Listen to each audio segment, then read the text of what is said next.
Քրիստոնյա մարդկության պատմությունը իսկական սիրո, նվիրումի և պաշտամունքի պատմություն է։ Այդ է վկայում քրիստոնյաների հերոսական ոգին, առաջատար մշակույթն ու իմաստասիրությունը, հոգևոր բարոյական բարձր նկարագիրը, որով միշտ աշխարհում հաստատվել է Հիսուս Քրիստոս Աստվածամարդու ներկայությունը։ Այն հաստատվել է իբրև անգերազանցելի կատարելության ու սրբության միակ աղբյուր, որը մարդկության ճշմարիտ կյանքն է, մարդկության անմահությունը նրա հարության մեջ։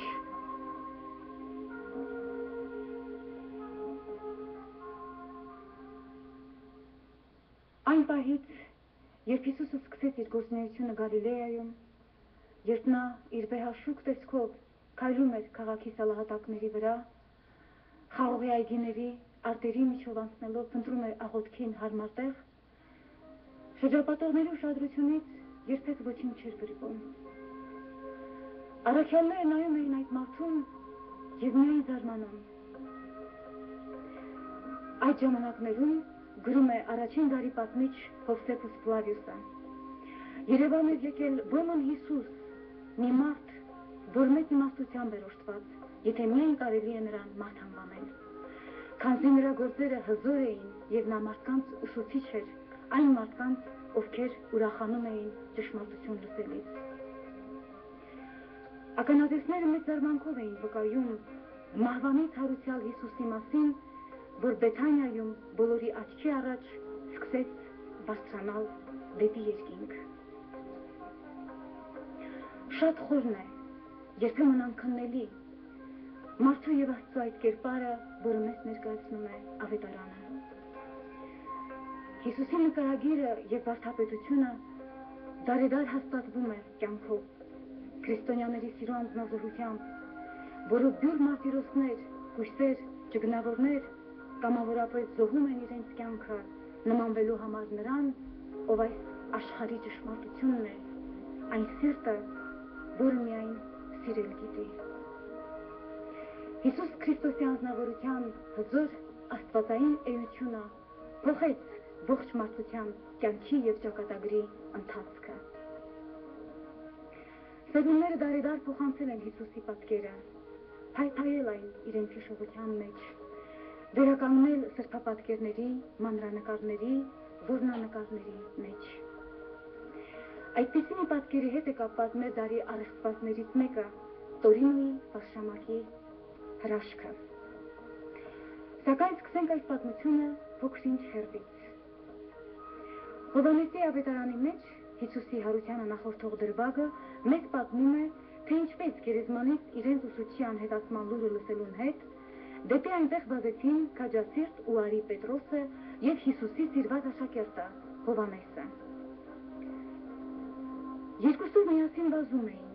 գրում է առաքյալը, բայց մյուս աշակերտը առաջ անցավ Պետրոսից, ավելի շուտ վազեց ու առաջինը գերեզման եկավ։ Եվ կռանալով տեսավ, որ կտավները այնտեղ էին, և վարշամակը մյուս կտավների հետ չէր, այլ առանձին ծալած մի կողմ դրված։ Այս վկայությունը պարզորոշ ցույց է տալիս, որ այն կտավը, որն անմիջապես հպվել է Հիսուսի մարմնին, խաչից իջեցնելուց հետո պատանավորելիս, առանձնահատուկ խնամքով դրվել է մի կողմ պահվելու համար։ Եվ Քրիստոսի համբարձումից հետո արդեն, երբ բազմահազար մարդիկ հավատացին նրան իբրև Աստծո, պահվում էին Հիսուսի հետ առնչվող բոլոր մասունքները,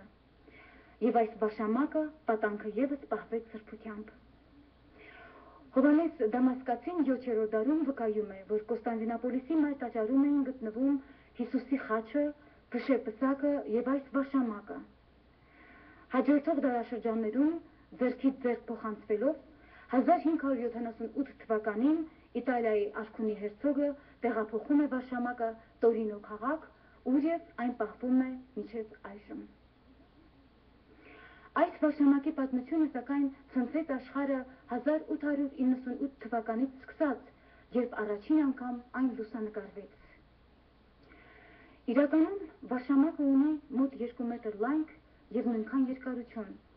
որի վրա պահպանված են բաց դաշնագույն և գորշ հետքեր, որոնք արյան բծեր են։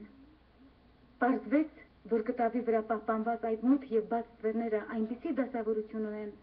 որոնք նկարահանելիս վեր են ածում լուսանկարչական պատկերի։ Այդ բծերը ֆոտոգրաֆիական նեգատիվ են, իսկ լուսանկարելիս ստացվում է նկարի պոզիտիվը։ Ողջ հասակով մեկ, բարեձև եւ խաղաղ տեսքով սեմիտական ծագում ունեցող մարդու այս պատկերը։ Առաջին լուսանկարումից հետո գիտնականների, կենսաբանների, քիմիկոսների, հնեագետների կողմից սկսեցին բազմաթիվ հետազոտությունները։ 1931 թվականին այդ վարշամակը ցուցադրվեց արդեն հասարակական քննության համար։ Ջուզեպե Էնդրիեն այն բազմիցս լուսանկարեց։ Մոտ 3 շաբաթ մենք ուսումնասիրում էինք այն, գրում է կենսաբանական գիտությունների դոկտոր Վինյոնը։ Մի քանի անգամ մեզ ցույց տվեցին հպվել նրան, որից հետո մենք հանձնաժողովներ կազմեցինք համակողմանիորեն քննելու համար վարշամակը։ Առաջին առարկությունը այս պատկերի ճշմարտացիության դեմ այն էր, որ այն նկարված է ձեռքով եւ հյուսվածքը վերագրվում է 14-րդ դարին։ Սակայն անգամ հապանցիկ ուսումնասիրությունները ցույց են տալիս, որ այս պատկերը հիմք է եղել սրբապատկերների համարը, որոնք ստեղծվել են նաեւ մինչեւ 14-րդ դարը, օրինակ Էֆեսի սրբապատկերը։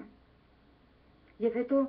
երբեք ոչ իսկ ամենալավ նկարչին չի հաջողվում պատկերների ստվերներից եւ լույսից ձեռագիր նեգատիվ ստեղծել։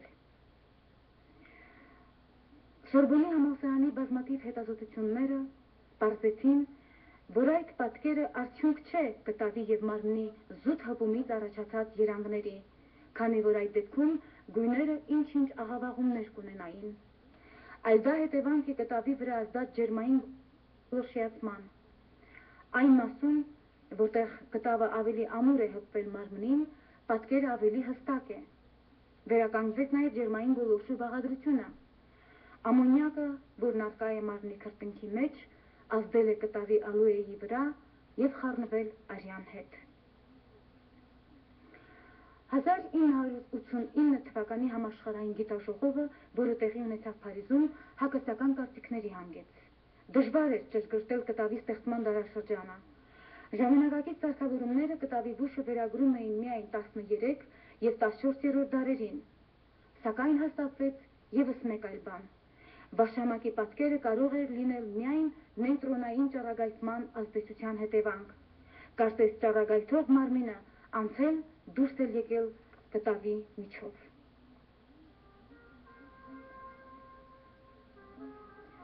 Վարշամակի վրա պատկերված մարդու մարմինը դիմացից եւ թիկունքից ամբողջովին ծածկված է հարվածներից առաջացած վերքերի հետքերով։ Այդ հետքերից գիտնականները վերականգնեցին նաև մտրակի տեսքը, որով խոշտանգվել է խաչյալը։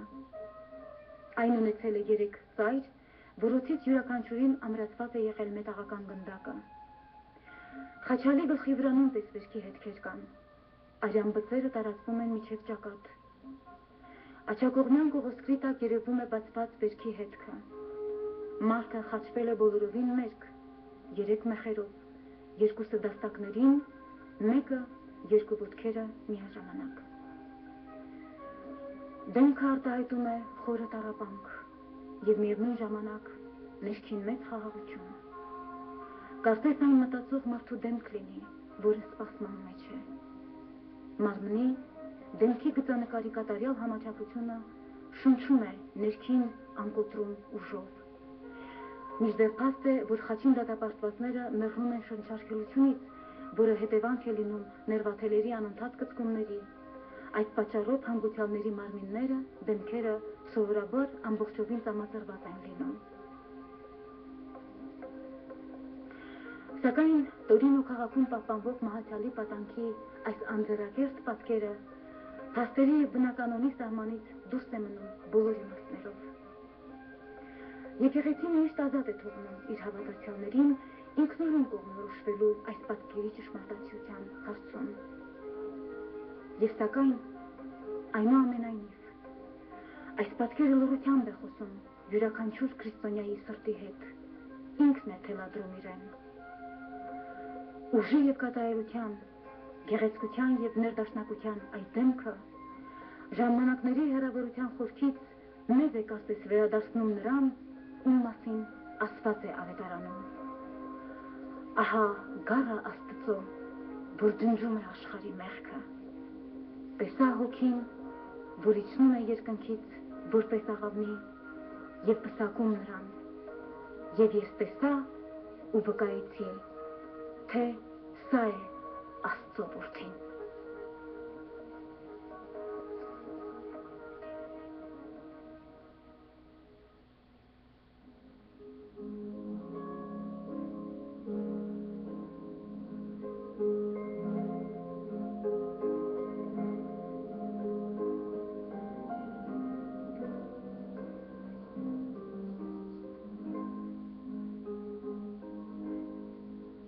Սրի ականջդ և լսիր իմ աստուների խոսքերը և վստահիր իմ գիտությանը, որովհետև կապրես, եթե դրանք պահես սրտիդ մեջ։ Մի գողոպտիր աղքատ մարդուն, որովհետև Տերն է ձեզ դատը բարելու և նա կողոպտելու է աղքատի հոգին կողոպտողին։ Երբ որ մի ունևորին մոտ հացի նստես, լավ զննիր ամեն ինչը և անգամ դանակ դիր կոկորդիդ վրա, եթե մեծ ախորժակի տեր ես,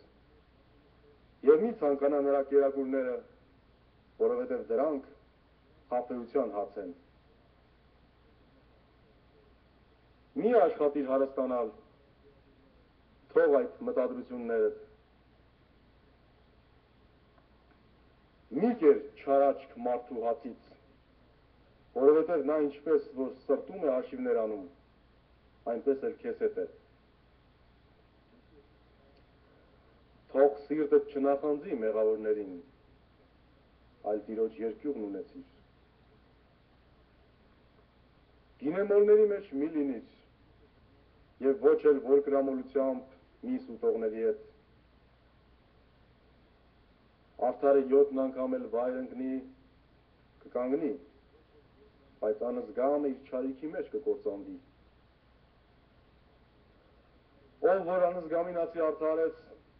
կանիծվի ինքը, բայց նա, ով հանդիմանում է անզգամին, նրան բարիք կլինի և նրա վրա բարիօրնություն կգա։ Տերը թույլ չի տա, որ արդարի հոգին սով զգա, սակայն ամբարիշների բաղձանքը նա խափանում է։ Լավության փոխարեն, ով որ չարություն հատուցի, նրա տնից չարիքը չի հեռանա։ Նա, ով արդարացնում է անզգամին, և նա, ով արդարին անզգամ է ասում, երկուսն էլ զզվելի են Տիրոջը։ Հիմարը չի փնտրում խոհեմություն, այլ միայն իր միտքն է թելադրում։ Խելամտությունը մարդուն դարձնում է անընդունակ, բարկանալու, և ներելը նրան երջանկացնում է։ Պատիվ է մարդուն կռվից խուսափելը, սակայն ամեն հիմար կռվասեր է։ Մի ասա չարության փոխարեն չար հատուցանեն, հուսա Տիրոջը և նա քեզ կազատի։ Տիրոջը հաճելի է նա, ով արդար է և իրավացի է գործում և ոչ թե միայն զոհ է մատուցում։ Եթե անգամ ձիեր եք պատրաստում պատերազմի օրվա համար, միևնույն է, փրկությունը Տիրոջից է։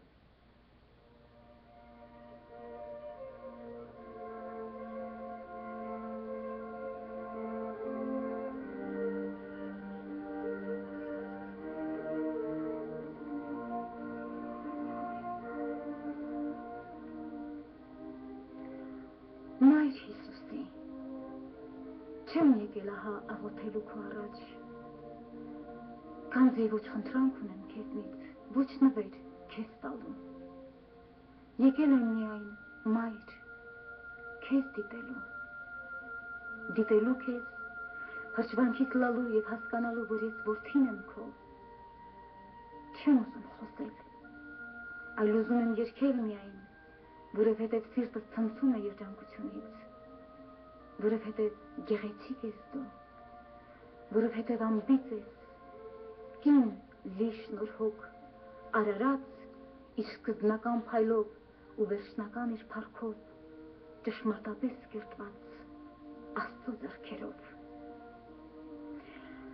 Ահա միջուրեի ժամ է, եւ բոլորս քո շուրջն ենք հավաքվել, պարզապես, որովհետեւ դու կաս, Մայր Հիսուսի, շնորհակալ եմ քեզ։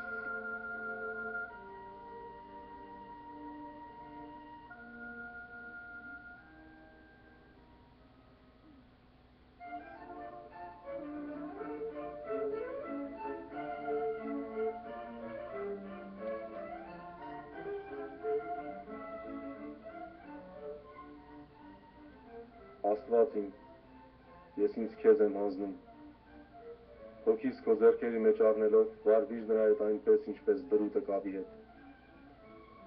Տուր նրան քո ուզած կերպարանքը եւ ապա փշրիր այն, եթե ուզում ես,